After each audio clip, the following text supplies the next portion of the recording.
유튜브는 누구나 시작할 수 있습니다. 그런데 왜 대부분은 1년이 지나도 결과가 없을까요? 유튜브는 누구에게나 열려 있고 누구나 쉽게 시작할 수 있는 플랫폼입니다. 하지만 동일한 조건에서 출발한다고 해서 모두가 같은 결과를 얻는 구조는 아닙니다. 어떤 사람은 짧은 시간 안에 주목을 받는 반면 어떤 사람은 오랜 기간 영상을 올려도 뚜렷한 변화가 없는 경우도 많습니다. 겉으로 보면 유튜브는 점점 더 쉬워지고 있는 것처럼 보입니다. 특히 최근에는 AI 도구와 다양한 제작 방식이 등장하면서 영상 대본, 제목, 아이디어를 만드는 과정이 훨씬 간단해졌습니다.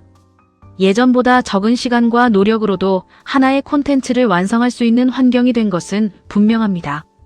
하지만 이런 변화는 동시에 다른 흐름도 만들어냈습니다. 누구나 비슷한 도구를 사용하고 비슷한 방식으로 콘텐츠를 만들다 보니 전체적인 영상 스타일이나 주제가 점점 유사해지는 현상이 나타나고 있습니다. 비슷한 키워드, 비슷한 구성, 유사한 제목의 영상이 짧은 기간 안에 반복적으로 올라오면서 콘텐츠의 차별성이 약해지는 구조가 만들어지고 있는 것입니다. 이런 환경에서는 시청자 입장에서도 변화가 생깁니다.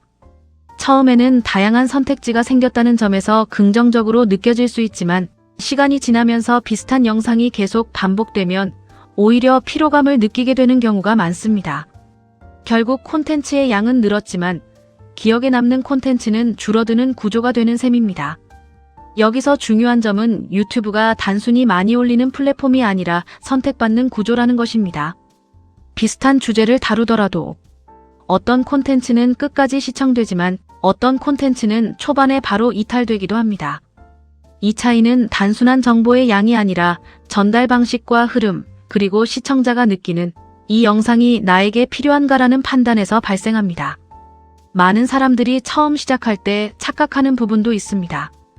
영상을 꾸준히 올리면 자연스럽게 성장할 것이라고 생각하는 경우가 많지만 실제로는 그렇지 않을 수 있습니다. 콘텐츠의 개수보다 중요한 것은 한 개의 영상이 시청자에게 어떤 반응을 만들어내느냐입니다. 비슷한 방식으로 반복해서 영상을 올리는 것만으로는 변화를 만들기 어려울 수 있고 어느 시점에서는 방향을 점검하고 수정하는 과정이 필요할 수 있습니다.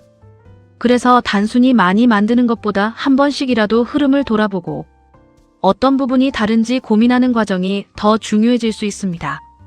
결국 중요한 것은 도구나 기술 자체가 아니라 동일한 도구를 사용하더라도 어떤 차이를 만들어내느냐입니다.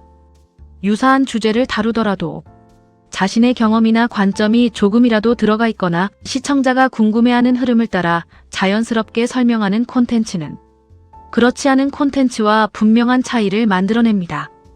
반대로 단순히 정보를 나열하거나 이미 많이 알려진 내용을 반복하는 방식은 점점 경쟁력을 잃기 쉬운 구조가 될 수 있습니다. 유튜브는 여전히 누구에게나 열려있는 기회의 공간입니다. 하지만 그 안에서 결과를 만드는 방식은 점점 더 단순하지 않게 변하고 있습니다. 시작 자체보다 중요한 것은 어떤 방식으로 차이를 만들어낼 것인가이며 그 차이가 결국 성과를 결정하는 핵심 요소가 될 수 있습니다. 또한 중요한 것은 속도보다 방향입니다. 콘텐츠를 만들 때는 단순히 양을 늘리기보다 한 번씩이라도 시청자의 반응을 기준으로 방향을 점검하고 수정해 나가는 것이 중요할 수 있습니다. 작은 차이를 만들어가는 반복이 결국 더 큰 결과로 이어질 수 있으며 시간이 조금 더 걸리더라도 자신만의 차별화된 방식으로 콘텐츠를 만들어가는 것이 더 안정적인 성과로 이어질 수 있습니다. 빠르게 성과를 얻는 경우도 있지만 그 방식이 항상 오래 유지된다고 보기는 어렵습니다. 결국 중요한 것은 한 번의 결과가 아니라 시간이 지나도 지속될 수 있는 구조를 만들고 그 안에서 어떻게 버텨내느냐일 수 있습니다. 영상이 도움이 되셨다면 좋아요와 구독 부탁드려요. 시청해주셔서 감사합니다.